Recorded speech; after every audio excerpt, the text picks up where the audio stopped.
Okay, तो हम लोगों ने क्या किया, क्वेश्चन में जो हमें कुछ प्रॉफिट लॉस या फिर जो भी रिजर्व दिए थे पूरे साल के, हम लोगों ने उसको क्लासिफाइड किया। सबसे पहली चीज तो सर कैसे क्लासिफाइड किए, हमने ये देखा जैसे हमारा पूरा ईयर है, ठीक है, ये साल की समाप्ति की डेट है 31 दिसंबर 2003, ये साल की शुरुआत की डेट थी 1 जनवरी 2003, ठीक।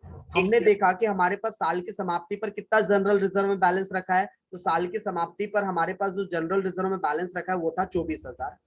साल की समाप्ति पर हमारे पास प्रॉफिट एंड लॉस में कितना बैलेंस रखा हुआ है, 1,58,000।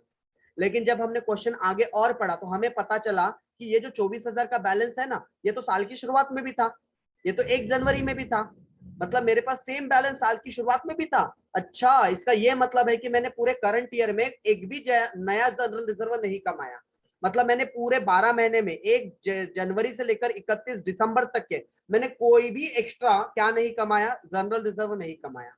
अच्छा, दूसरा फिर मुझे इंफॉर्मेशन दिया था कि मेरे पास एक प्रॉफिट एंड लॉस 1 अप्रैल को है 40,000 का, लेकिन इसमें से हम 5% क्या दे देते हैं, डिविडेंड। तो मैंने 5% का डिविडेंड माइनस किया तो साल की शुरुआत में मेरे पास नेट 32,000 का प्रॉफिट अवेलेबल था। अच्छा, अच्छा जी, साल की शुरुआत में 32,000 का प्रॉफिट और साल की समाप्ति पे 1,58,000 का प्रॉफिट, मतलब मैंने करंट ईयर में कितने का नेट प्रॉफिट कमा लिया है, 1,26,000 का। ये मेरा करंट ईयर का प्रॉफिट है। यहां तक बात समझ में आई क्या? इतनी बात समझ में आई कि पहले हाँ ना में जवाब दे दीजिए। हाँ सर। अब देखो, अब इतनी बात समझ में आ गई है तो हमने क्या बोला था, कैपिटल प्रॉफिट में हम क्या लेंगे, कैपिटल प्रॉफिट में हम लेंगे एक्विजिशन के पहले का प्रॉफिट। ये रहा हमारा डेट ऑफ एक्विजिशन। किस दिन एक्विजिशन हो रहा है, 1 मई को, सॉरी 1 मई है ना, यस 1 मई 2003 को। तो इस डेट के पहले का जितना भी प्रॉफिट है सब कैपिटल प्रॉफिट में जाएगा, इस डेट के बाद का जितना भी प्रॉफिट है सब कहां आएगा, रेवेन्यू प्रॉफिट में। तो बस बात निकाल दो, कैपिटल प्रॉफिट और रेवेन्यू प्रॉफिट। ये रहा आपका कैपिटल प्रॉफिट। तो मुझे बताओ एक्विजिशन के पहले क्या क्या था, इनके पास जनरल रिजर्व था क्या पूरा 24,000 का, बोल भी करे, था या नहीं था?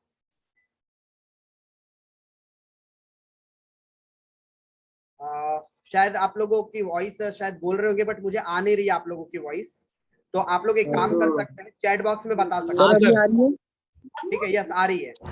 तो ये जो 24,000 था ये कैपिटल प्रॉफिट में आएगा, बिकॉज ये एक्विजिशन के पहले का प्रॉफिट है। मैं हाईलाइट कर रहा हूँ, ये एक्विजिशन के पहले का प्रॉफिट है, इसलिए कहाँ आ जाएगा, कैपिटल प्रॉफिट में। अच्छा, ये जो 32,000 का प्रॉफिट दिया, ये 32, ये भी कहाँ आएगा आपका, कैपिटल प्रॉफिट में।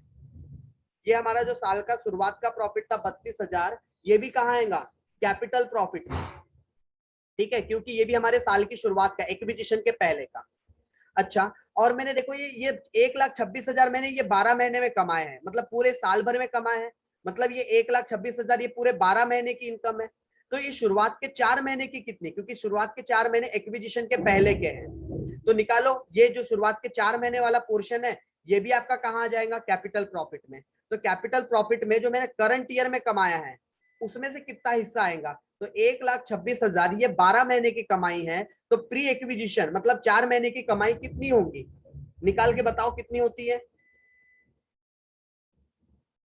42,000 होती है क्या? सर कैलकुलेटर नहीं चल पा रहा है, तो सर कुछ दिख नहीं रहा है हमको। ठीक है, मैं कैलकुलेट कर लेता हूँ। 1,26,000 को मैंने डिवाइड कर दिया 12 से। सर 42,000, 42,000। 42,000 है। हाँ सर। हाँ बस क्लास चालू है।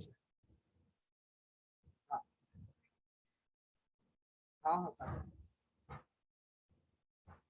हाँ ठीक।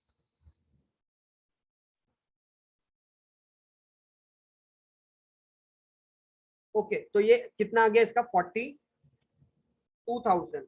तो ये हमारा क्या निकल गया, कैपिटल प्रॉफिट।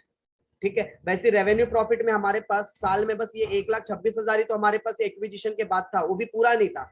1,26,000 में भी सिर्फ 8 महीने का ही पोर्शन इधर आया, कमाया हमने, उसके अलावा तो कुछ इधर कमाया ही नहीं। ठीक है सर, ये कमाया ना, अरे नहीं भाई, ये 24,000 जो है ना ये पुराना था।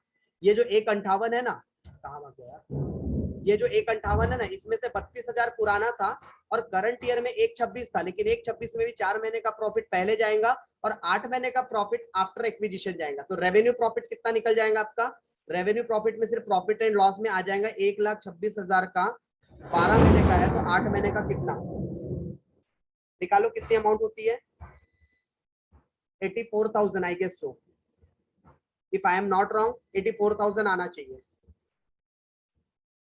यस सर, तो ये निकल गया आपका कैपिटल प्रॉफिट। इसकी टोटल मार लेना, इसकी टोटल होंगी 98,000, तो ये निकला आपका टोटल कैपिटल प्रॉफिट और ये निकला आपका 84,000 रेवेन्यू प्रॉफिट।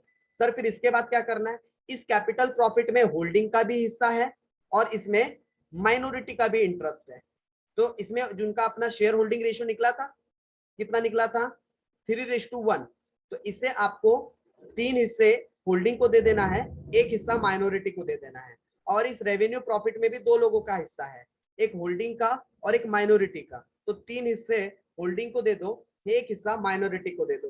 तो आपको इसमें कैपिटल प्रॉफिट में होल्डिंग का हिस्सा मिल जाएगा और आपको माइनॉरिटी का हिस्सा मिल जाएगा। होल्डिंग का हिस्सा मिल जाएगा, माइनॉरिटी का हिस्सा मिल जाएगा। तो बस ऐसे छोटे से लॉजिक से हम कैपिटल प्रॉफिट और रेवेन्यू प्रॉफिट निकालना सीखेंगे। तो एक बार बता दो मुझे, ये समझ में आया कि किस तरीके से हमने कैपिटल प्रॉफिट और रेवेन्यू प्रॉफिट निकाला?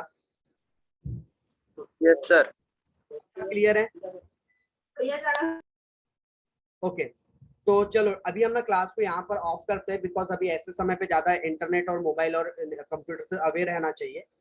ठीक है, अभी हम कंटिन्यू कर सकते थे बट हम अभी ऑफ कर रहे हैं क्लास। आप लोग भी थोड़ा सा मोबाइल से अवॉइड करना भी, ठीक है, मजबूरी में अपन कंटिन्यू की क्लास। चलो तो मैं ऑफ